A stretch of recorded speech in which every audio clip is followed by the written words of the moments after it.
Vijay Garu and VBG Raju Garu to please present a bouquet and a memento and alage.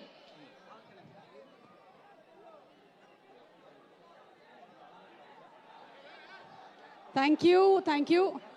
జనవరి 10వ తారీఖున మనకి cinema విడుదలవుతోంది. Sankranti పండగ ముందుగానే వచ్చేస్తోంది. గేమ్ చేంజర్, పొలిటికల్ సిస్టంలోనే ద రియల్ గేమ్ చేంజర్ మా పవన్ కళ్యాణ్ గారికి మైక్ ని హ్యాండ్ ఓవర్ చేసేస్తున్నాము.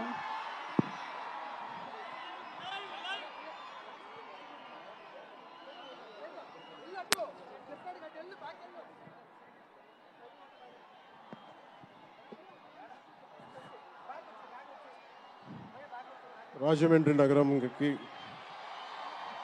విచ్చేసిన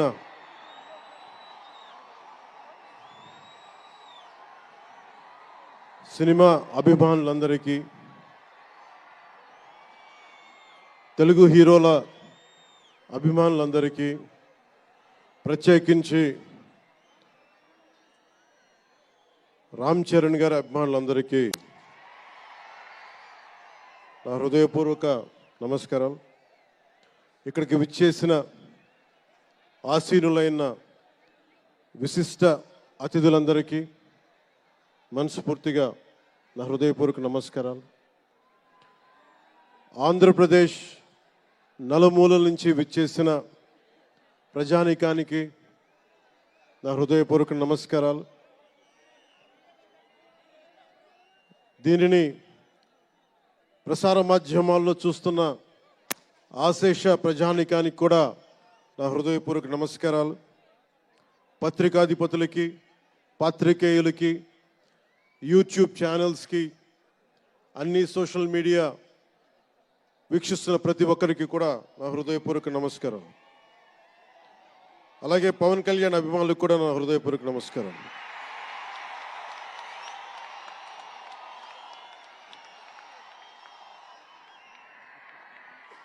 ఎలా చెప్పాలో నాకు తెలియదు.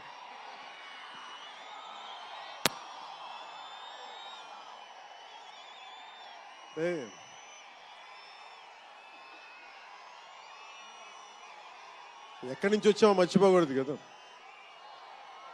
రఘుపతి వెంకయ్య నాయుడు గారిని మర్చిపోలేం, ఒక దాదాసాహెబ్ ఫాల్కేని మర్చిపోలేం, ఒక రాజ్ కపూర్ని మర్చిపోలేం, సత్యజిత్ని మర్చిపోలేం, షోలే తీసిన సిప్పిల్ని మర్చిపోలేం, తెలుగు సినిమాలని ఖ్యాతి నిలబెట్టిన నాగిరెడ్డి గారిని మర్చిపోలేం, బిఎన్ రెడ్డి గారిని మర్చిపోలేం, గోడవల్లి రామబ్రహ్మం గారిని మర్చిపోలేం.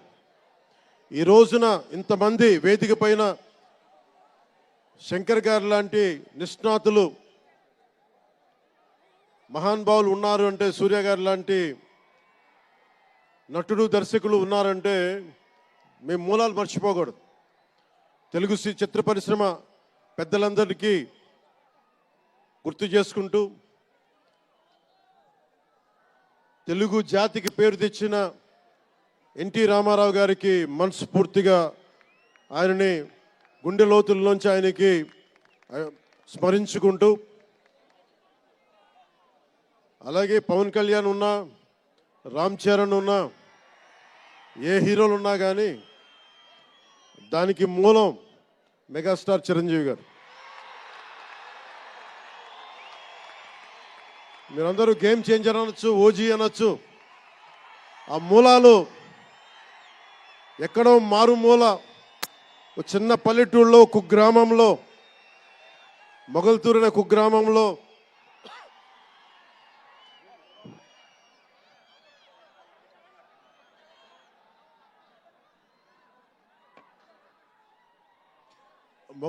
కుగ్రామంలో చదువుతూ విఆర్ఎస్ఎన్ వైఆర్ఎన్ కాలేజ్ నర్సపూర్లో చదువుకుంటూ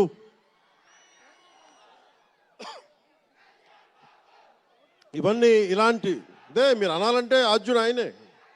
మీరు ఈరోజు కళ్యాణ్ బాబు అనండి, ఓజీ అనండి, డిప్యూటీ సీఎం అనండి, ఏదన్నా ఆయనే ఆద్యులు. నేను మూలాలు మర్చిపోను. నేను ఎప్పుడు రఘుపతి వెంకయ్య నాయుడు గారిని మర్చిపోం, దాదాసాహెబ్ ఫాల్కే అవార్డు గ్రహీతను దాదాసాహెబ్ ఫాల్కే గారిని మర్చిపోం, మూలాలను మనం ఎప్పుడు మర్చిపోం. అలాగే మేమందరం రామారావు గారిని మర్చిపోలేం. ఇంతమంది తెలుగు చిత్ర పరిశ్రమ ఇక్కడ కదిలింది, వచ్చింది అంటే దాని స్ఫూర్తి ఒక అక్కినే నాగేశ్వరరావు గారు, రామారావు గారు, ఘట్టమనేని కృష్ణ గారు, ఒక శోభన్ బాబు గారు, ఎంతోమంది నిష్ణాతులు పెద్దలు తెలుగు చిత్ర పరిశ్రమ కోసం శక్తియుక్తులు ధారపోసిన వారు.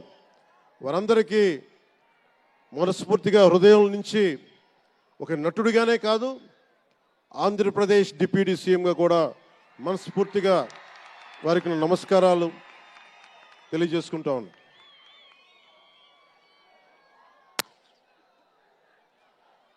ఈ రోజున ఈ వేదికకి ఇంత బలంగా తెలుగు చిత్ర ఒక ఫిల్మ్ ఓపెనింగ్ ఇక్కడ, ఒక సినిమా ఫంక్షన్ ఇక్కడ చేసుకోగలిగామంటే కూటమి ప్రభుత్వం, అనుభవజ్ఞుడైన నాయకులు శ్రీ నారా చంద్రబాబు నాయుడు గారు, గౌరవ ముఖ్యమంత్రి శ్రీ నారా చంద్రబాబు నాయుడు గారు, ఆయన ఆశీస్సులు, ఆయన సహకారం, ఆయన నిరంతర మద్దతు ఈ రోజున ఇక్కడ ఇంత అద్భుతమైన సభ జరుపుకోగలుగుతున్నామంటే గౌరవ ముఖ్యమంత్రి గారికి ప్రత్యేకించి రాజమండ్రి హృదయం నుంచి ఆయనకి నా కృతజ్ఞతలు తెలుపుకుంటా ఉన్నాను.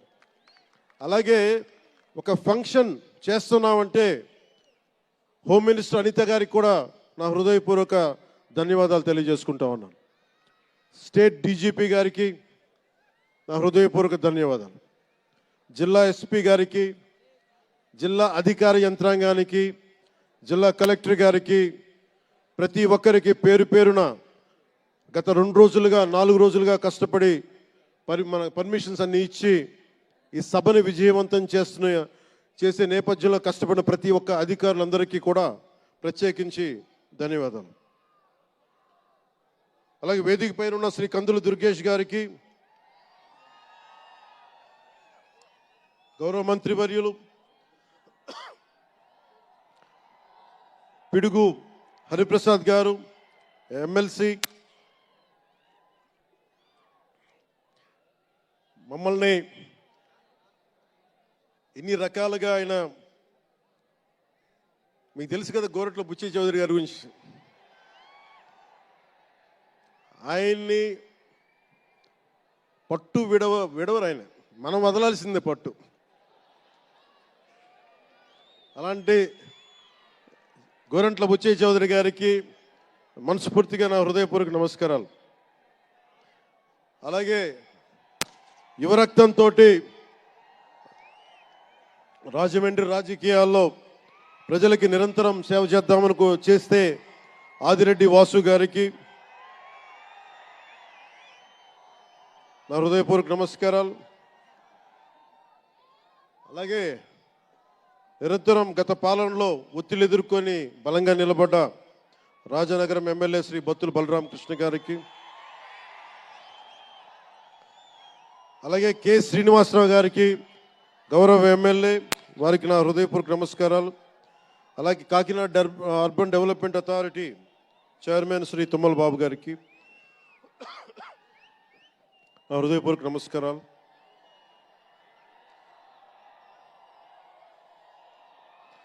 అలాగే నటులు శ్రీకాంత్ గారికి, పృథ్వీ గారికి, నవీన్ చంద్ర గారికి, ఇదేంటిది రచ్చ రవియా,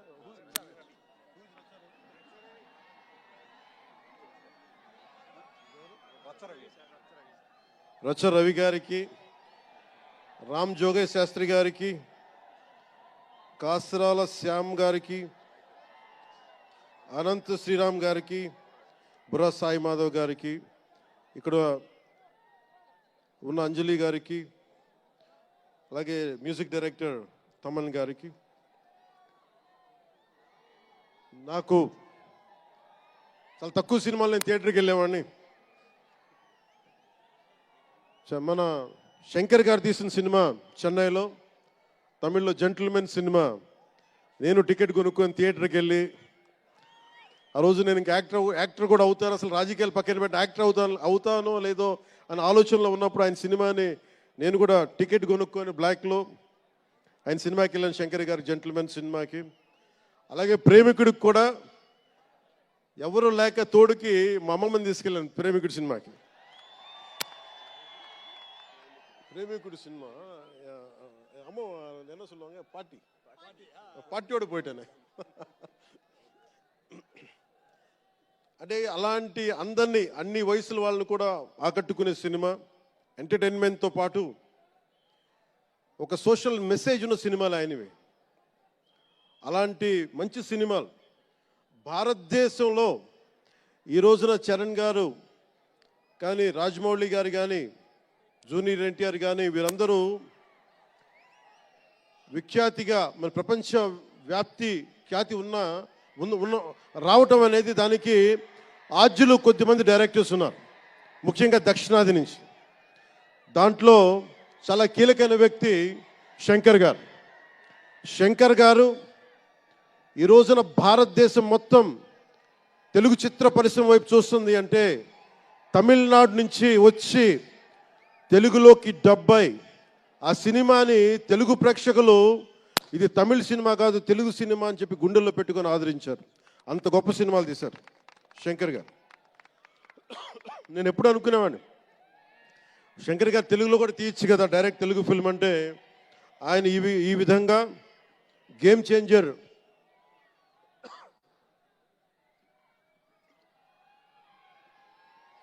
చేంజర్ సినిమాని పూర్తిగా తెలుగులో తీసి మిగతా భాషల్లో డబ్ చేసే క్రమంలో రిలీజ్ చేస్తుంది. మనస్ఫూర్తిగా వారికి నా ధన్యవాదాలు. అలాగే దిల్ రాజు గారు, నేను తొలి ప్రేమ సినిమా అప్పుడు ఆయన డిస్ట్రిబ్యూటర్. అంటే ఏదో ఒక చిన్న పోస్టర్ చూసి ఎక్కడో ఒక మాటిని ఈ సినిమా చాలా సూపర్ డూపర్ హిట్ అవుతుందని ఒక నమ్మకంతో పాపం ఆయన అడ్వాన్స్ ఇచ్చారు. అలా స్టార్ట్ అయిన వ్యక్తి. మేము వకీల్ సాబ్ నా నిర్మాత కూడా అయినా.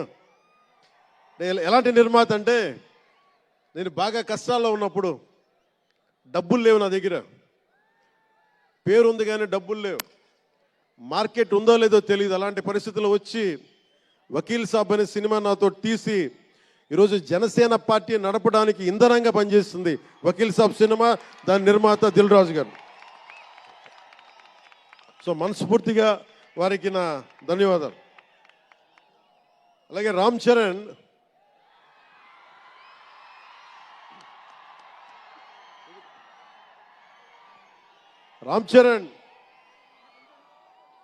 అంటే నేను రామ్ చరణ్ ఉన్నప్పుడు నేను పుట్టినప్పుడు నేను ఇంటర్ ఇప్పుడు చదువుతున్నాను. ఇంటర్ చదువుతున్నప్పుడు నాకు అన్నయ్యకి అబ్బాయి పుట్టాడని చెప్తే ఇంట్లో నామకరణం చేశారు. నామకరణం చేసినప్పుడు మా నాన్నగారు పెట్టిన పేరు మా ఇంట్లో అందరికీ ఆంజనేయ స్వామి పేరు రావాలి, మా ఇంటి దైవం అని. రామ్ చరణ్కి రాముడి చరణాల దగ్గర ఉండేవాడు ఎవడో హనుమంతులు, ఆంజనేయ స్వామి. నిత్యం బలం ఉండి కూడా వినయ విధేయతలతో ఉండే వ్యక్తి ఆంజనేయ స్వామి. అంటే ఎంత ఎదిగినా ఎంత శక్తిమంతుడైనా అడిమాది అష్టసిద్ధులున్నా తన శక్తి తను తెలియకుండా ఎదిగే కొద్దీ ఒదిగుండే ఆంజనేయ స్వామిలాగా ఇతనికి రామ్ చరణ్ అని పేరు పెట్టాలని చెప్పి మా నాన్నగారు ఆలోచన చేసి తనకి రామ్ చరణ్ అని పెట్టారు. అలాగే రామ్ చరణ్ నాకు, ఎందుకంటే నాకు చిరంజీవి గారు అన్నయ్య కాదు, పితృ సమానులు, తండ్రి సమానులు. మా వదిన నాకు మాతృమూర్తి.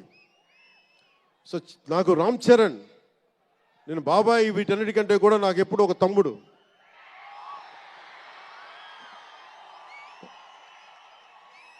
చిన్నప్పుడు బాగా ఏడిపించేవాడిని, నేను ఇంకా బద్ధకంగా ఉండేవాడిని. అంటే కరెక్ట్గా చెప్పాలంటే నేను తమ్ముడు సినిమాలో నా క్యారెక్టర్ లాగా ఉంటే రామ్ చరణ్ 7 ఏళ్ల వయసు, నా రెండో కొడుకు అంత వయసు ఉండేది. ఇప్పుడు ఆ వయసులో తెల్లవారుజామున చలిలో హార్స్ రైడింగ్ నేర్చుకోవడానికి మొత్తం ఆ హెల్మెట్తో పాటు అన్నీ పెట్టుకొని షూస్ అన్నీ సర్దుకొని రాత్రే నేను సోఫాలో పడుకొని ఉంటే వచ్చి పాపం నన్ను లేపి, ఇంకా నేను పడుకునేవాడిని, తను రెడీ అయిపోయి నన్ను లేపి ఒకసారి నేను దింపాల్సి వచ్చేది. ఇష్టంతో కాదు, తప్పక, లేదు తిడతారు ఇంట్లో. అంటే అంత క్రమశిక్షణతో ఉండేవాడు చిన్నప్పటి నుంచి. నాకు రామ్ చరణ్లో నచ్చింది ఏంటంటే ఇంత ప్రతిభా సమర్థత ఉందని ఎప్పుడూ తెలియదు ఎవరికి కూడా. ఇంత శక్తి సమర్థత ఉంది ఈ వ్యక్తులు ఎప్పుడు మాకు తెలియలేదు. ఎప్పుడు ఇతను నేను డ్యాన్స్ చేయటం ఎప్పుడు చూడలేదు నా లైఫ్లో, సినిమాలో తప్ప. ఇంక సినిమాలో మాకు వ్యక్తిగత జీవితం నేను ఎప్పుడు చూడలే.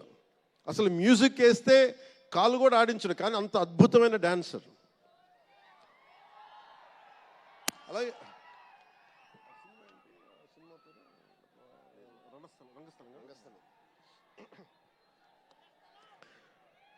రంగస్థలం గురించి సుకుమార్ గారి డైరెక్షన్లో రంగస్థలం. నాకు నటన చూసి ఇతనికి బెస్ట్ యాక్ట్ అవార్డు రావాలని మనస్ఫూర్తిగా అనిపించింది. అంటే అంత గొప్ప పెర్ఫార్మెన్స్ చేశాడు. భవిష్యత్తులో ఇతను ఉత్తమ నటుడు కూడా కావాలి, ఉత్తమ నటుడు అవార్డు అందుకోవాలి. ఎందుకంటే తనకి ఇక్కడ పెరగల, ఆంధ్రాలో పెరగల. కీలకమైన సంవత్సరాలన్నీ తమిళనాడులో పెరిగాడు, కొంత హైదరాబాద్లో, తెలంగాణలో పెరిగాడు. ఇక్కడ గోదావరి జిల్లాల తాలూకు భావాలు, కల్చరు ప్రత్యక్షంగా ఎప్పుడు చూడాల. అవన్నీ తెలియకుండా ఆ క్యారెక్టర్లో ఇమిడిపోయి కొన్ని తరాలుగా గోదావరి తీర ప్రాంతంలో పుట్టిన వ్యక్తిగత యాక్ట్ చేసిన విధానం చూస్తే నాకు అమితంగా నాకు నచ్చింది. అంటే అంత గొప్ప నటుడు ఉన్నాడు. చిరంజీవి గారి వారసుడు అలా కాకపోతే ఇంకెలా ఉంటాడు. చిరంజీవి గారికి తగ్గ వారసుడు. తండ్రి మెగాస్టార్ అయితే కొడుకు ఏమవుతాడు? గ్లోబల్ స్టార్ అవుతాడు.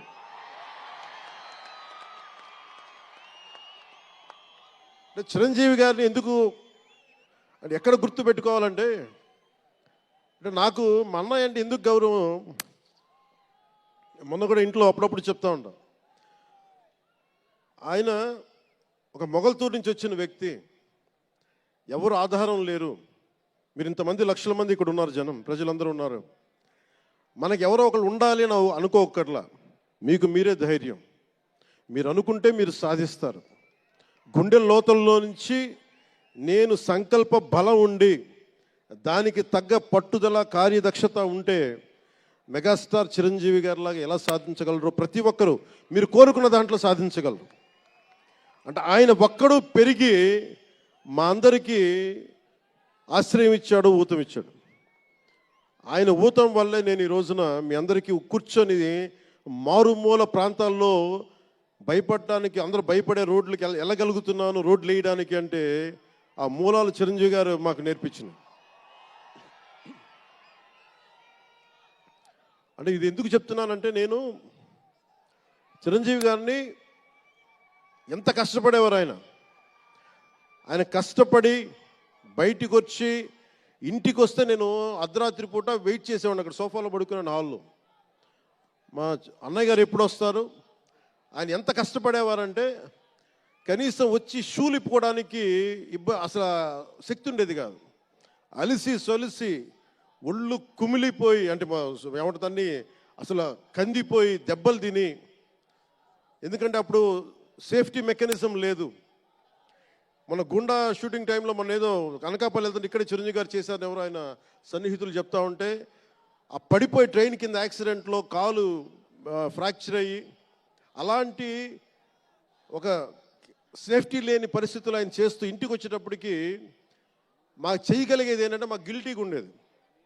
తమ్ముడు సినిమాలో నేను ఎలా ఉండేవాడిని, ఆకతాయిగా తిరుగుతా, అలా నాకు అలా అనిపించేది నా జీవితం. అలా లేననుకోండి, కానీ మా అన్నయ్య వచ్చేటప్పటికి ఏదైనా చేద్దామని తపంతో పాపం ఆయన సాక్స్ తీస్తే కాళ్ళు వాచిపోయాయి.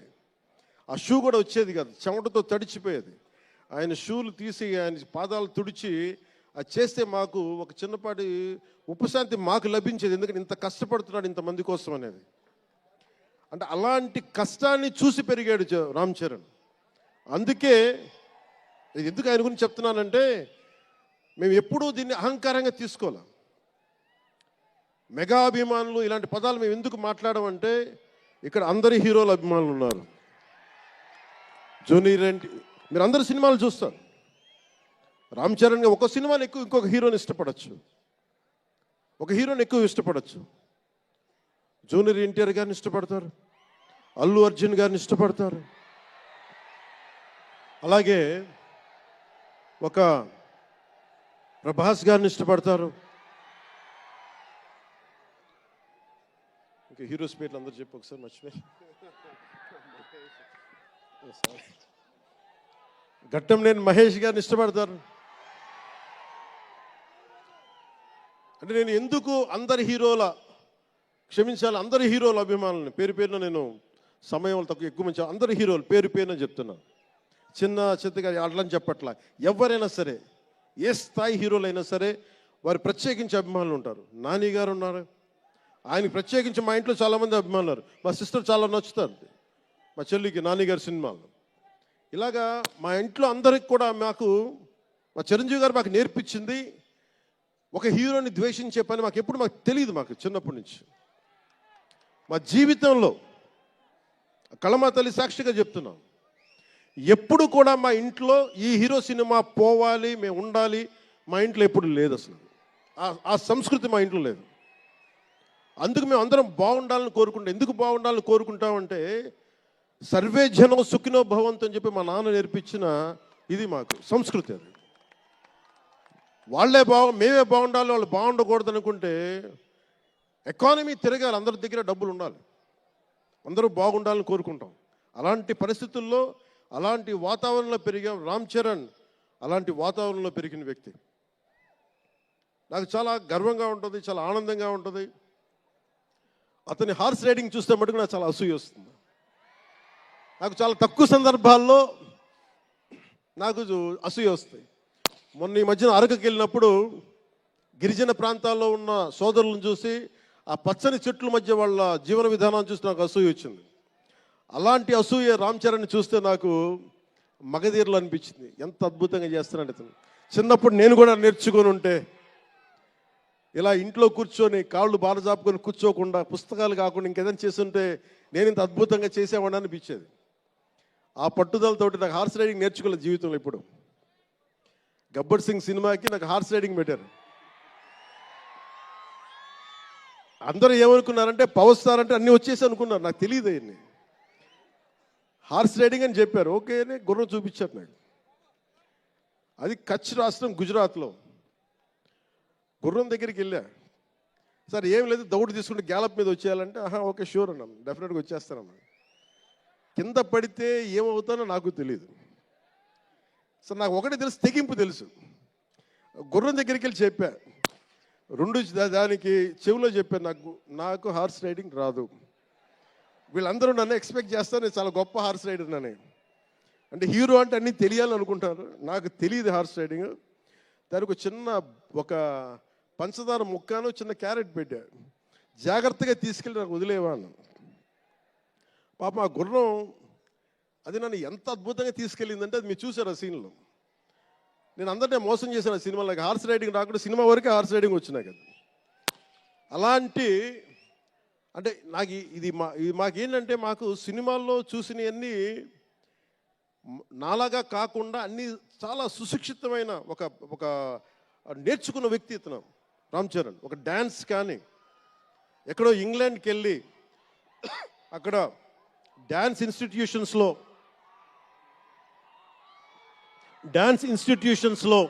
డ్యాన్స్ నేర్చుకొని ఇవన్నీ వచ్చిన వ్యక్తి. అలాగే ఈ సినిమా ప్రత్యేకించి చాలా సోషల్ మెసేజ్ ఉన్న సినిమా నాకు అర్థమవుతోంది. పొద్దున్నే ట్రైలర్ చూశాను, గేమ్ చేంజర్ ట్రైలర్. చాలా అద్భుతంగా ఉంది, చాలా బాగా ఆడుతుంది అని చెప్పి మనస్ఫూర్తిగా అందరికీ అభినందనలు తెలియజేసుకుంటూ, ప్రత్యేకించి శంకర్ గారికి నాకు మనస్ఫూర్తిగా అభినందనలు తెలియజేసుకుంటూ, అలాగే తెలుగు చిత్ర పరిశ్రమకు సంబంధించినంత వరకు ఇది ఓజీ గురించి చెప్తా, లాస్ట్లో చెప్తా. నేను ఓజీ తర్వాత అంటే మీరు వదలట్లా. మన ముందున్న సినిమా గేమ్ చేంజర్ని బాగా చూడండి. ఎందుకంటే ఈ ఫంక్షన్ ప్రత్యేకించి గత ఈ మధ్యకాలంలో ఉన్న ఒత్తిడి తెలుసు మీకు. ఒక పబ్లిక్ ఫంక్షన్ అంటే ఎలాంటి ఒత్తిడి ఉంటుందో మీ అందరూ తెలుసు. నేను చాలా ఆలోచించాను, ఈ సమయంలో పెట్టాలా లేదా అంటే సినిమా అనేది 10 మందికి తెలియచేయాలి. దిల్ రాజు గారు లాంటి వాళ్ళు 3 సంవత్సరాలు తీశారు సినిమా. 3 సంవత్సరాలు తీసింది వాళ్ళకి దొరికేది దొరికితే ఒక 10 రోజులు. బడ్జెట్లు ఎక్కువైపోయినాయి. అలాంటి వాటికి మేము చేయగలిగేది ఎక్కువ మందికి తెలియజేసేలాగా ఇది part and parcel of cinema. అందుకని మేము కోరుకుంది చిన్న ఫంక్షన్ చేద్దాం. నన్ను అడిగారు గెస్ట్గా రమ్మని. నేను ఒకటే చెప్పాను, ఇంత పెద్ద ఫంక్షన్ చేయాలా లేదా, ఎందుకంటే మీ అందరికీ తెలుసు నా భయం. మీరు క్షేమంగా వచ్చి క్షేమంగా వెళ్ళాలి అని చెప్పి అహిర్నిశలు ఆకాంక్షించేవాడిని, శ్రమ పడేవాడిని. మీకు చిన్న దెబ్బ తగిలితే నా గుండె గాయం అవుద్ది. అందుకని నేను ఎప్పుడు సినిమా ఫంక్షన్ నేను చేసుకోవడానికి ఇబ్బంది నాకు. ఇందాక కూడా వచ్చినప్పుడు చాలా టెన్షన్తో ఉన్నా, ఎవరికైనా దెబ్బలు తగులుతాయి ఏదైనా అయిపోద్దా అని భయం ఉంది. మనస్ఫూర్తిగా మీ అందరికీ చేతులైతే నమస్కరిస్తున్నా, మీరు క్షేమంగా ఇంటికి వెళ్ళాలి. ఎందుకంటే మీ తల్లిదండ్రులు, మీరు ఒక సాయంత్రం ఆనందం కోసం వచ్చింది, దీన్ని విషాదం కాకూడదు. అందుకని మనస్ఫూర్తిగా సినిమాగానే చూడండి. కింద పడిపోయి మీద పడిపోయి తొక్కిసలాడుతూ హీరోలను చూడడం కంటే కూడా మీరు దూరం నుంచే ఇబ్బంది పడకుండా మీరు క్షేమంగా ఉండాలి, అందరూ క్షేమంగా ఉండాలి మనస్ఫూర్తిగా కోరుకుంటా ఉన్నాం. అలాగే అడగగానే టికెట్ రేట్స్ ఎందుకు పెంచాలి?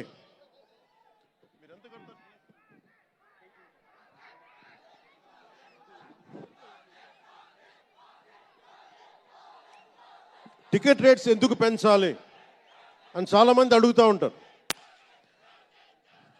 ఒక నిమిషం థ్యాంక్ యూ. సినిమా రేట్లు ఎందుకు పెంచాలని అడుగుతారు. ఈ రోజున సినిమా రేట్లు పెంచాలి అంటే it's a purely demand and supply. నాకు శంకర్ గారి సినిమా నేనే బ్లాక్లో కొనుక్కొని చూశాను చెన్నైలో. అది నా సరదా. అది అంటే నాకు ఇచ్చిన డబ్బుల్ని నేను కొనుక్కొని చూశాను.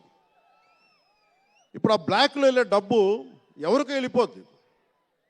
అలా కాకుండా టికెట్ రేట్లు డిమాండ్ అండ్ సప్లై మీద ఉంటుంది.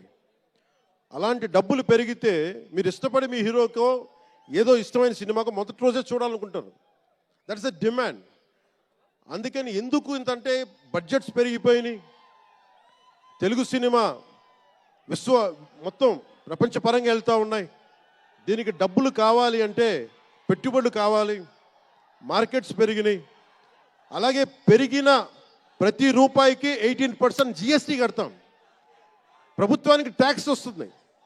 పెరిగిన ప్రతి రేటుకి ట్యాక్స్ వస్తుంది. ఇదేదో ఉట్టినా ఇవ్వట్లేదు ప్రభుత్వం. ప్రతి ఒక్కరికి ఏముంటుందంటే దీని ఒక ఫాల్స్ నెరేటివ్ ఉంది బయట. నా సినిమాకి టికెట్ రేట్లు పెంచకపోగా తగ్గించేశారు. భీమ్లా నాయక్కి ఇప్పుడు చాలామంది హీరోస్ అందరూ కూడా వాళ్ళెవరూ కూటమికి మద్దతు చెప్పలేదు. కానీ మేము ఎక్కడ వివక్ష చూపించాల, అందరూ బాగుండాలని కోరుకుంటాం. ఎందుకంటే చిత్ర పరిశ్రమకి మొన్న దిల్ రాజు గారు కూడా చెప్పారు, చిత్ర పరిశ్రమకి రాజకీయ రంగు పులమటానికి మాకు ఇష్టం లేదు. Though I belong to NDA, though I'm head of Janasena party, cinema should be treated as a separate entity. No politics should seep into cinema. Milton Friedman అనే ఒక ఎకానమిస్ట్ ఒక చిన్నపాటి పెన్సిల్ని ఇలా చూపిస్తూ, ఈ పెన్సిల్ని తయారీకి ఈ కనిపించే టిప్పు ఈ మెటీరియల్, దీని లోపల ఉండే గ్రాఫైటు ఈ మెటీరియల్, ఇవన్నీ ఒక్కొక్కటి చెప్పుకుంటూ దీనికి వెనక పెన్సిల్ ఉండే రబ్బరు ఇది ఎక్కడి నుంచి వస్తుంది ఇలా చెప్పుకుంటూ వెళ్తా, ఇది ఒక్క ప్రాంతం నుంచి రాలా, అనేక దేశాల నుంచి. గ్రాఫైట్ ఏమో ఎక్కడ వేరే కంట్రీస్ నుంచి. ఈ పెన్సిల్కి పెట్టిన మన బ్రాంజ్ రిబ్బన్ను అదేమో వేరే చైనా నుంచో లేదంటే ఏషియా నుంచి. ఈ చేసిన వాళ్ళందరూ ఒక మతం కాదు, ఒక కులం కాదు, ఒక దేశం కాదు. ఒక చిన్నపాటి పెన్సిల్కే ఒక రకరకాల వ్యక్తులు, రకరకాల దేశాలు కలిసి రావాలి. అలాంటిది ఇంత సినిమాకి శంకర్ గారు తమిళియన్, మనకి దిల్ రాజు గారు ఫ్రమ్ తెలంగాణ. ఇక్కడ ఒక్కొక్కరిని అడగండి, ఒక్కొక్కరు ఒక్కొక్క రాష్ట్రం నుంచి వస్తారు. బట్ అందరూ కలిసి సినిమాని తీస్తారు, మీకు ఆహ్లాదం కలిగజేస్తారు. ఇప్పుడు మాకుంటుంది, నేను ఎప్పుడు కూడా నాకు ఇష్టం లేనిది సభావేదికగా ఒకటి శంకర్ గారికి కానీ, దిల్ రాజు గారికి కానీ, తెలుగు చిత్ర పరిశ్రమకు కానీ, భారతీయ చిత్ర పరిశ్రమకు కానీ ఒకటితే మనం నేర్చుకోవాలి. ఎప్పుడు మనం భారతీయ చిత్ర పరిశ్రమ అనేవాళ్ళం తప్ప లాస్ట్ 90s నుంచి టాలీవుడ్ అని, బాలీవుడ్, కాలీవుడ్, మాలీవుడ్ మనం ఎందుకు ఏప్ చేయాలి వీళ్ళని? Why do we have to ape Hollywood? మనం ఒకప్పుడు మాయాబజార్ లాంటి సినిమాలు తీసిన వాళ్ళం, మూకీలు తీసిన వాళ్ళం. చిత్ర పరిశ్రమ ఒక బెంగాల్లో పరివిడిల్లింది అక్కడ. సో మనం ఎందుకు వీళ్ళని ఫాలో అవ్వాలి? వాళ్ళ హాలీవుడ్ డిసిప్లైన్ ఫాలో అవ్వం, Hollywood method of film making follow అవ్వం, Hollywood method of skill development follow అవ్వం. కానీ ఆ వుడ్ను మటుకు తీసుకున్నాం, మాలీవుడ్. ఇది మటుకు మానాలి. ఎందుకంటే మనకు ఒక కాళిదాసు ఉన్నాడు, మహా కవులు, కళాకారులు గొప్ప గొప్ప కావ్యాలు రాశారు. సో మన జాతి తాలూకు ప్రాముఖ్యతని సినిమాలే చెప్పగలగాలి. అందుకని హాలీవుడ్ని అనుకరించడం మానేయాలి. మనదైన సత్తా, మనదైన కథ, మనదైన బలం మనం చూపించాలి విశ్వానికి. అది చూపించకపోతే ఏమవుతుందంటే ఎక్కడ కూర్చొని ఈరోజు ఇప్పుడు కాపీ చేద్దామంటే కుదరదు. You have to come with original stories. సహజమైన కథలతో పట్టుకురావాలి. ఆ విధంగా ఉండాలి అంటే ముందు చిత్ర పరిశ్రమలో కూడా చాలా డిసిప్లిన్ రావాలి. సినిమాలు తీసే వాళ్ళు మాట్లాడాలి చిత్ర పరిశ్రమ గురించి, సినిమాలు తీయని వాళ్ళు మాట్లాడకూడదు. సినిమాలు తీయకుండా రాజకీయాలు చేసేవాళ్ళు మాకు నచ్చం. అది ఎన్డీఏ తరపు నుంచి నేను చెప్తా ఉన్నాను. తెలుగు చిత్ర పరిశ్రమ గురించి మాట్లాడాలి అంటే సినిమాలు తీసి దానికి సాధక బాధలు అర్థం చేసుకున్న వాళ్ళే మాట్లాడాలి. మన తెలుగుదేశం, జనసేన, భారతీయ జనతా పార్టీ, ఎన్డీఏ ప్రభుత్వం వారితోనే మాట్లాడతాం, వారితోనే గుర్తిస్తాం. అలాగే చాలాసార్లు సినిమా టికెట్ల కోసం హీరోలకి పనేంటి, హీరోలు ఎందుకు రావాలి, అది మాకు ఇష్టం లేదు. మహా అయితే నిర్మాతలు రండి, ఒక ట్రేడ్ బాడీ రండి, మీ యూనియన్ రండి, మేము అది ఇచ్చేస్తాం. అంతేగాని హీరోలు వచ్చి మాకు నమస్కారాలు పెట్టాలి,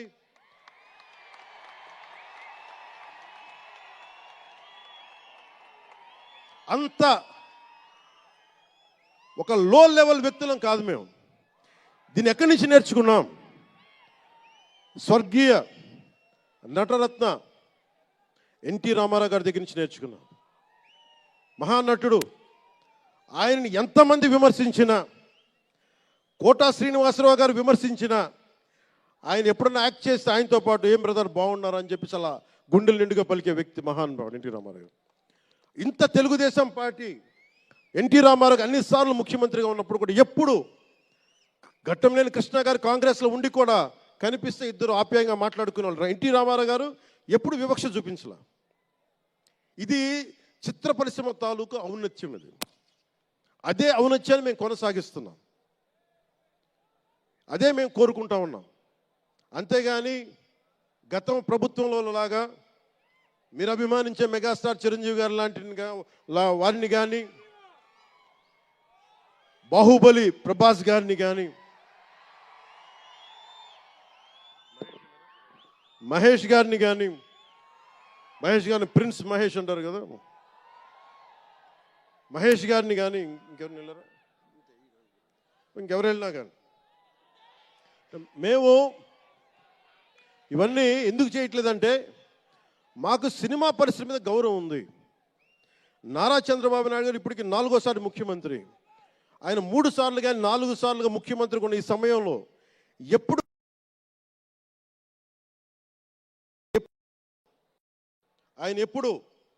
ఆయన తెలుగు చిత్ర పరిశ్రమను ఇబ్బంది పెట్టలేదు.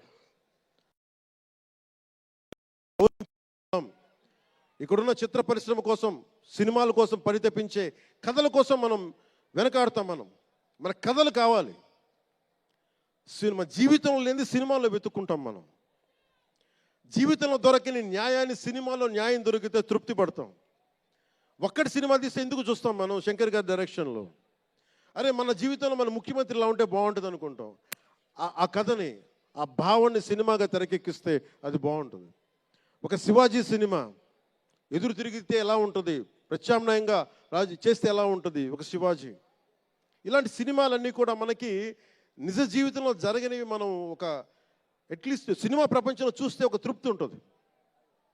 అలాగే ఇంతమంది యువత ముందుకొచ్చి ఎందుకు వస్తున్నారు అంటే ఒక మార్గదర్శకం సినిమాలు. ఒకసారి సినిమాలో కూడా చాలా మంచి విలువలు ఉంటాయి, కానీ ఆ విలువలు తీసుకోవచ్చు. కానీ మనం ఎలా ఉండాలంటే హంసలాగా పాలన తీసుకొని నీళ్లు వదిలేయాలి. కానీ కొంతమంది నీళ్ళని పట్టుకుంటారు, మనం ఏం చేయలేము. సినిమా అన్నీ చూపిస్తుంది, మంచి చెడు రెండు చూపిస్తాయి. ఏది తీసుకోవాలి అనేది మీది. ఉదాహరణకి వకీల్ సాబ్లో ఒక సన్నివేశంలో హీరో దగ్గరికి వచ్చే డైలాగ్ వస్తుంది, ఆర్ యు వర్జిన్ అని చెప్పి ఒక స్త్రీ పాత్రధారిని అడుగుతారు. అది నా ఇండివిజువల్గా నేను చెప్పడానికి ఇబ్బంది అనిపించింది. నేను డైరెక్టర్ గారికి, దిల్ రాజు గారికి చెప్పాను, ఈ డైలాగ్ అయితే నేను చెప్పాను. కాబట్టి అబ్బాయిని అడుగుతాను, అమ్మాయిని నేను అడగనేమని చెప్పి. అంటే న్యాయం రెండు పక్షాలు ఉండాలి, ఒకళ్ళని ఇబ్బంది పెట్టడం నాకు ఇష్టం లేదు.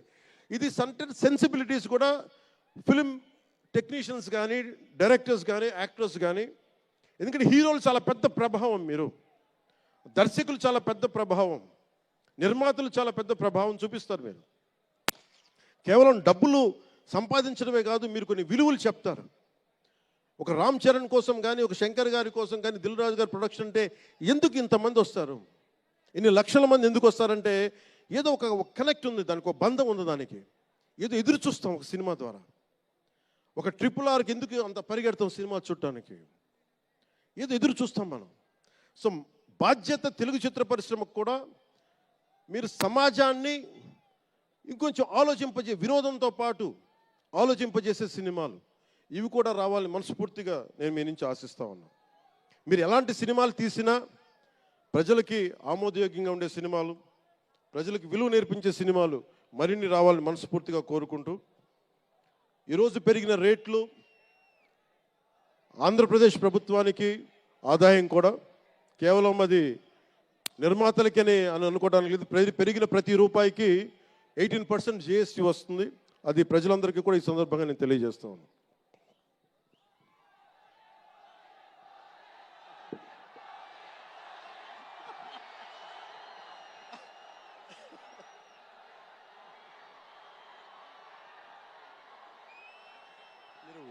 ఓజీ నా దుంప తెంపేస్తున్నారు. ఆయన మాట్లాడదాం దాని గురించి, వేరే మాట్లాడదాం. డైరెక్టర్ ఇక్కడే ఉన్నారు. 3 సినిమాలు ఉన్నాయి. కాదే మీకు తెలుసు కదా నా ప్రేమ మీకోసం. ఓజీ సినిమా కంటే నా భవిష్యత్తు మీకు ముఖ్యం, నాకు ముఖ్యం మీ భవిష్యత్తు. మీ భవిష్యత్తు కోసం ఇలా ఉండిపోయాను. అందుకని ప్రత్యేకించి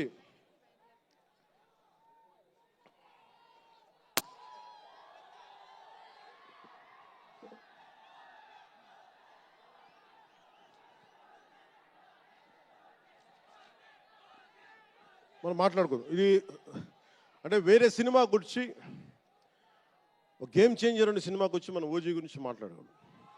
ఓజీ కోసం వచ్చినప్పుడు ఓజీ గురించి మాట్లాడాలి. అందుకని ప్రత్యేకించి ఆంధ్రప్రదేశ్ రాష్ట్ర ప్రభుత్వం తరపున గేమ్ చేంజర్ సినిమాకి, గేమ్ చేంజర్ దర్శకులు శంకర్ గారికి, గేమ్ చేంజర్ నిర్మాతలు దిల్ రాజు, లక్ష్మణ్, శిరీష్ గారికి, అలాగే గ్లోబల్ స్టార్, మెగాస్టార్ తనయులు రామ్ చరణ్ గారికి నా హృదయపూర్వక శుభాకాంక్షలు తెలియజేసుకుంటూ, ఇక్కడ ఉన్న మంత్రివర్గ సభ్యులకి, సహచర శాసనసభ్యులకు ప్రతి ఒక్కరికి నా హృదయపూర్వక నమస్కారాలు. అలాగే నా మిత్రుడు, నాకు సన్నిహిత మిత్రుడు SJ సూర్య, உங்க பத்தி சொல்லிட்டு இருந்தேன் சார். உங்கள் பற்றி சொல்லிட்டாரு அந்த தந்தி டிவியில். நீ எனக்கு எவ்வளோ பிடிக்குன்னு சொல்லிட்டாரு. ఈయన ఏ మేరా జహా అని పాట పెడతానంటే మీరు అమ్మాయిలతో డ్యాన్స్ చేయాలి సార్ అంటాడు. నేను అంటాను దేశభక్తి చెప్పాలి. మా ఇద్దరు గొడవైంది. నేను చెప్పాను నువ్వు ఏమనుకుంటా అవి చేస్తాను తప్ప నేను మటుకు ఏ మేరా జహా చేస్తాను. నేను అమ్మాయిలతో డ్యాన్స్ చేయనని చెప్పాను. చాలామంది చేశారు, ఎందుకంటే నేను బాగా చేయలేను తెలుసు నాకు. దానికి ఏదో కూర్చుని పాపం నా మాట మా ఇద్దరికి అలా మంచి ఫ్రెండ్స్, స్నేహం మా ఇద్దరి మధ్య. గంటలు గంటలు మాట్లాడుకుంటాం. ఈ మధ్య కుదరట్లేదు. సో గ్రేట్ యాక్టర్, మంచి దర్శకుడు కాదు, ఎక్స్ట్రాడినరీ డైరెక్టర్. నా కోపం ఏంటంటే డైరెక్షన్ వదిలేశాడు. ఎప్పుడు పైన విటిట నీ direction. You are such a fantastic and fabulous director. And okay, that's fine. ఆయన డ్రీమ్ ఏంటంటే I want to be an actor అనేవాడు. ఇప్పుడు హీ ఫుల్ఫిల్. ఆయన సాధించుకున్నారు. అందరి మనసులు దోచుకున్న నటుడయ్యారు. మనస్ఫూర్తిగా వారికి నా అభినందనలు తెలియజేస్తా ఉన్నాను. అలాగే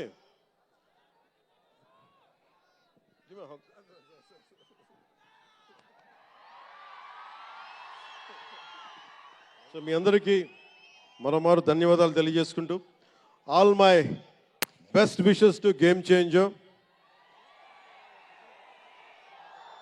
all my best wishes to Shankar ji. Best wishes to Dil Raju గారు. My love, my best wishes to all the actors. కొత్త సంవత్సరంలో బాక్స్ ఆఫీస్ బద్దలైపోవాలి. నేను ఇలాంటి మాటలు మాట్లాడు, నా సినిమాకి నేను మాట్లాడను.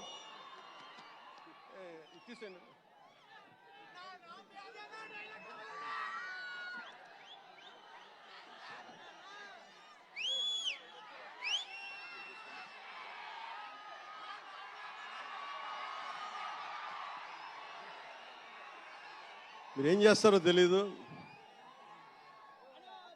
మగధీరుడు అల్లూరి సీతారామరాజుగా మొత్తం జీవించేశాడు. అందరి తోటి నటుల మీద అమితమైన ఇష్టం చూపించేవాడు. అందరికీ ఫ్రెండ్ రామ్ చరణ్. అందరి హీరోలకి చాలా గౌరవంగా ఉండేవాడు. సంవత్సరానికి 100 రోజులు మా నాన్న ఏ పేరు మీద ఏం తలుచుకొని పెట్టాడో తెలియదు, కానీ 100 రోజులు, సంవత్సరంలో 365 రోజులు, కనీసం 100 రోజులు అయ్యప్ప స్వామి మాల అంటాడు, ఆంజనేయ స్వామి మాల అంటాడు. ఎందుకురా చేస్తామంటాను అప్పుడప్పుడు. క్షమించాలి రామ్ చరణ్ గారు రీ అంటున్నందుకు. పర్లేదు కదా.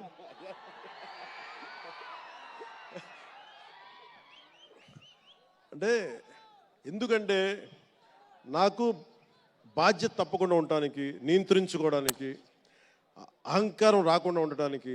ఎప్పుడు చూడండి చెప్పులు లేకుండా ఉంటాడు. అంటే నాకే అనిపిస్తుంది, కనీసం నేను వేసుకునే చెప్పులు కూడా వదిలేడానికి ఇబ్బంది పడతాను అప్పుడప్పుడు. అలాంటిది రామ్ చరణ్ చెప్పులు లేకుండా, మామూలు హీరో కాదు, హాలీవుడ్ దాకా వెళ్ళాడు, ఆస్కార్కి వెళ్ళాడు. అక్కడికి వెళ్ళి ఎంత గుండె ధైర్యం అంటే, నేను చెప్పులు వేసుకుంటా, అవసరమైతే మంచి సూటు బూట్ వేసుకుని తయారవుతాడు, లేదంటే అయ్యప్ప స్వామి మాలేసుకుని కనిపిస్తూ ఉంటాడు. అంటే వ్యక్తిత్వంలో ఎంత బలం ఉండాలి ఆ వ్యక్తికి.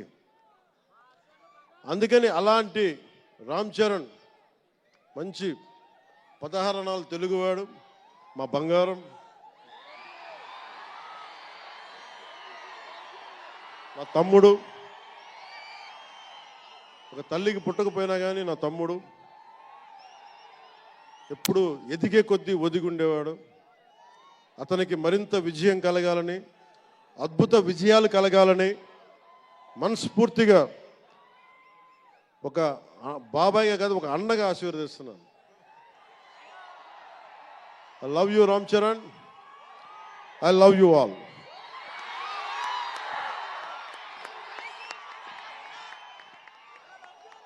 నేను ఒకటే కోరుకుంటున్నా, యువత మీ అందరికీ ఏమన్నా మాట్లాడుతూ ఉన్నా, మీరు బైకుల్లో మీరు చేసే గోల ఉంటుంది చూసారా మీరు. నేను మనం మాట్లాడుతూ ఉన్నా, ఇప్పుడు ఈ ఫంక్షన్ లేదు, సినిమాలు లేవు, ఏం చేస్తారు చెప్పండి. ఉద్యోగాలు ఉపాధి కూడా కానీ టైం పడద్ది. కనీసం సినిమాకి వెళ్ళి చొక్కా దించుకొని అరవకపోతే, బైకులు తీసుకొని అవి సైలెన్సర్ దాన్ని యాక్సిలేటర్ పెంచకపోతే ఆ ఎనర్జీ ఎటు వెళ్తుంది? అందుకే ఒకటే చెప్పాను, దిల్ రాజు గారికి చెప్తా ఉన్నా, మీరు తెలంగాణ ఫిల్మ్ ఫెడరేషన్ ప్రెసిడెంట్ కదా, మీరు ఆంధ్రప్రదేశ్ని చిన్న చూపు చూడకండి. అదొకటే నేను కోరుకుంటా ఉన్నా. నేను ఆ రెండు కళ్ళు అని నేను నమ్మను, కానీ మీరు తెలుగు చిత్ర పరిశ్రమని అటు తెలంగాణలోను ఇటు ఆంధ్రాలోను రెండు చోట్ల అద్భుతంగా ఉండాలని కోరుకుంటా ఉన్నాను. ముఖ్యంగా ఆంధ్రప్రదేశ్ యువతకి, మీరు ఇంతమంది యువతను చూస్తూ ఉన్నారు, వీళ్ళకి స్టంట్ స్కూల్స్ పెట్టండి. మా వాళ్ళు బైక్లు వేసుకొని తిరుగుతూ ఉంటారు, గోల్ చేస్తూ ఉంటారు. ఒక మంచి స్టంట్ స్కూల్ పెట్టండి. గోదావరి జిల్లాలోనూ రాయలసీమలోనూ మా కడపలోనూ ఎక్కడో చోట ఒక 2-3 స్టంట్ స్కూల్స్ పెట్టండి. మా వాళ్ళకి స్కిల్ డెవలప్మెంట్ ఇవ్వండి. మాకు ఒక స్క్రీన్ ప్లే ఎలా రాయాలో మా వాళ్ళకి చెప్పండి. ఒక రాజమౌళి గారు వచ్చి చెప్పమని చెప్పండి. త్రివిక్రమ్ గారిని వచ్చి క్లాసులు తీసుకోమని చెప్పండి మా వాళ్ళకి. ఒక తమన్ లాంటి మనకి మ్యూజిక్ దర్శకులు కానీ,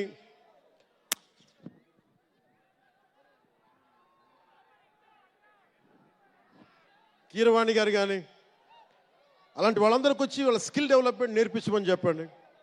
మీరు దాని మీద ఒకసారి ఆలోచించండి.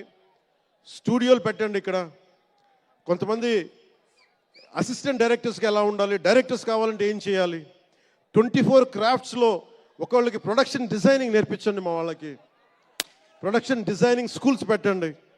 ఫిల్మ్ మేకింగ్ స్కూల్స్ పెట్టండి. ఈరోజున మీకోసం ఇంతమంది వచ్చారు. మీరు తిరిగి ఇవ్వగలిగేది మీకోసం రేట్లు పెంచాం.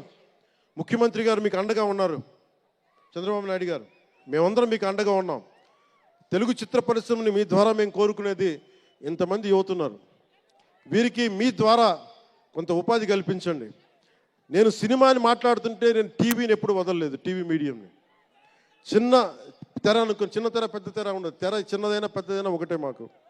సో మాకు ముమ్మిడివరం లాంటి గొప్ప లొకేషన్స్ ఉన్నాయి. మాకు కేరళకు మించిపోయి ఉంటుంది ముమ్మిడివరం. గోదావరి తీరం చూడండి, అసలు మీరు గండికోట చూడండి కడపలో, సిద్ధవటంకి వెళ్ళండి, అడ్వెంచర్ సినిమాలు ఉంటాయి. అటు వెళ్తే మీరు పార్వతీపురం వెళ్ళండి, మన్యం ప్రాంతం అద్భుతంగా ఉంటుంది. మీరు లొకేషన్స్ని ఎక్స్ప్లాయిట్ చేయండి. ఇక్కడ అందరికీ మేము సౌకర్యాలు కల్పిస్తాం. మా దుర్గేష్ గారికి కూడా చెప్తా ఉన్నాను, మనకు కూర్చొని ఇక్కడ టూరిజం డెవలప్ చేయాలి. అందుకని మీకు తెలుగు చిత్ర పరిశ్రమకి ఆంధ్రప్రదేశ్ ప్రభుత్వం అండగా ఉంటుందని తెలియజేసుకుంటూ, మీకోసం ఒళ్ళు వంచి పనిచేస్తానని తెలియజేసుకుంటూ, మరోమారు మనందరికీ ఇష్టమైన రామ్ చరణ్కి గుండెల నుండి శుభాకాంక్షలు తెలియజేసుకుంటూ, శంకర్ గారికి మరోమారు కృతజ్ఞతలు తెలియజేసుకుంటూ, దిల్ రాజు గారికి ఇద్దరికి అభినందనలు తెలియజేసుకుంటూ, నటీనట వర్గానికి ప్రతి ఒక్కరికి అందరికీ ధన్యవాదాలు తెలియజేసుకుంటూ, మీ అందరూ క్షేమంగా ఇంటికి వెళ్ళండి. ఇంట్లో అమ్మా నాన్నని అడిగానని చెప్పండి. నాకంటే వయసులో పెద్దవారైన ఎవరన్నా ఉంటే వారికి నా పాదాభివందనాలు తెలియజేయండి. మీరు 2 చేతులైతే దండం పెడుతున్నా, క్షేమంగా క్షేమంగా క్షేమంగా ఇంటికి వెళ్ళండి.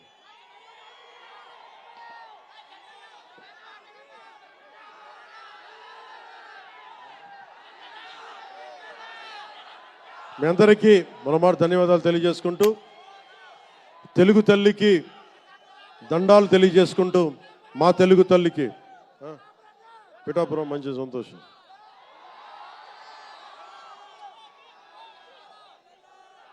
అలాగే మీ అందరికీ ధన్యవాదాలు తెలుపుకుంటూ, ఏ దేశం ఎగినా ఎందుకు కాలినా పొగడరాని తల్లి భూమి భారతిని అంటే సభ ఆరంభంలో మాట్లాడలేకపోయాను. నాకు జన్మనిచ్చిన నా నేల నేను దండాలు పెట్టుకుంటూ, నాకు దేశభక్తిని నింపిన నా భారతదేశానికి జై జైలు చెప్తూ సెలవు తీసుకున్నాను. అందరూ క్షేమంగా ఇంటికి వెళ్ళండి. మనస్ఫూర్తిగా ఇక్కడికి వచ్చిన ప్రతి ఒక్కరికి పేరు పేరున ధన్యవాదాలు తెలుపుకుంటూ,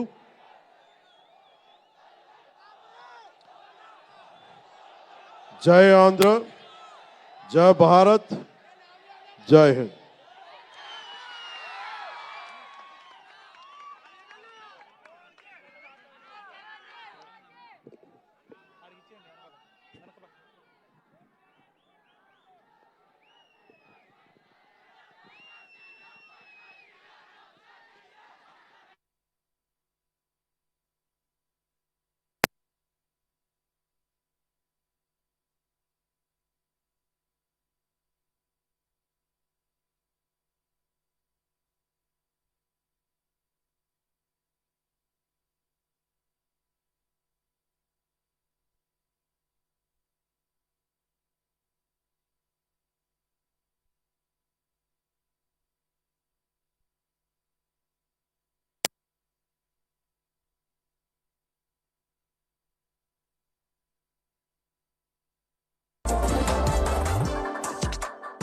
ఇల్లేమో దూరం, అసలే చీకటి కాలంధకారం.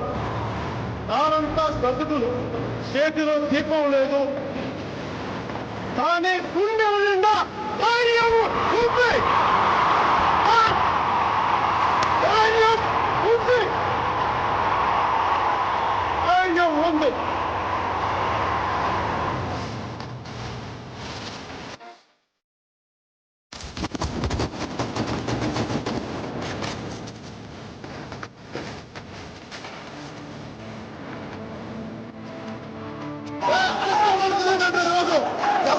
రక్తం వేసి వాళ్ళకి సిద్ధపడండి.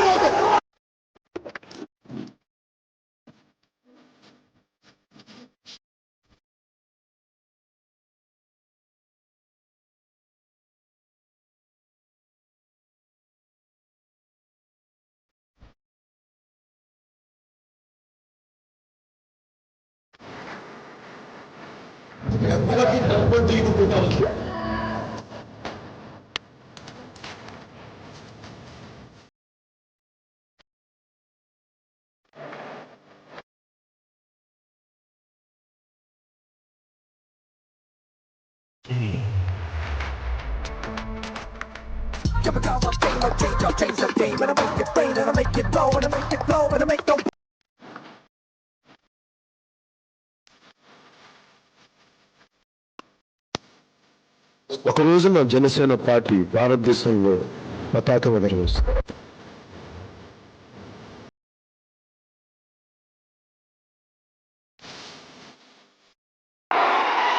కొనుగోలు పవన్ కళ్యాణ్ అనే నేను శాసనం ద్వారా నిర్మితమైన భారత రాజ్యాంగం పట్ల నిజమైన విశ్వాసం, విధేయత చూపుతానని, భారతదేశ సార్వభౌమాధికారాన్ని, సమగ్రతని కాపాడుతానని దైవ సాక్షిగా ప్రమాణం చేస్తున్నాను.